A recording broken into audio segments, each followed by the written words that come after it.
fanambarana araka tapaka eo au niveau bureau national plateforme génération XYZ malagasy tao Ambotsorotsa Antananarivo dia androany le 28 février 2026 andro natokana ho an'ny fifampirahabana tratran-taona vaovao 2026 ho an'ny sampikambona manerana ny Madagasikara. Koa manao zao fanambarana iombonina zao zahay ho tombotsoany ambony firenena. Voalohany, miondrika ampanajana ho an'ireo namony ainy nandritra ny tolona ary mirary fasitrana aingana ho an'ny rehetra naratra.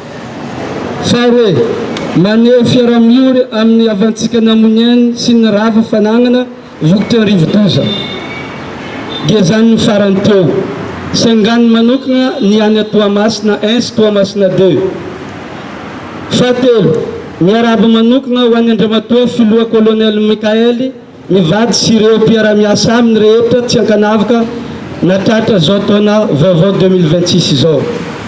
Arabaina toraka izany koa ihany koa ny mpikambana sy ny vahoaka malagasy rehetra.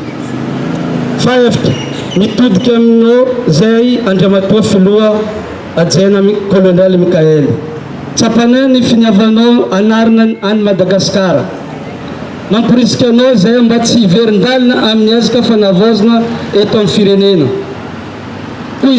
Tohizo ny fanendrena ireo tompony andraikitra manerana ny fatitra ary jereo manokana ny mpitolona. Miombokeviko tanteraka aminao zahay amin'ny finiavanao manokatra. Manokatra ny varavarana amin'ireo firenena lehibe vonona hiara asa amin'ny Madagasikara toy ny Russie. Manome toky anao zay andramatoa filoha fa vonona fanometanana aminao zay rehetra mety ilainao anay. Ka atsatra ny tsy hifanary itsika ary anantena tsy hifandao.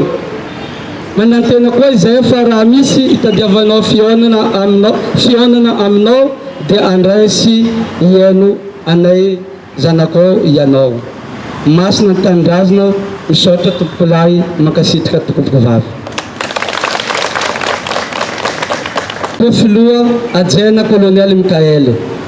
Vepanentsirana, son excellence VP Isa Ibrahim agnisan'ny mizaha district zay fieziny. Ke miangavy anao zahay raha misy raha koragniny mba raisina ampitiavana izy mba ahafany ampandroso izay faritany antsiranana zay misy azy igny.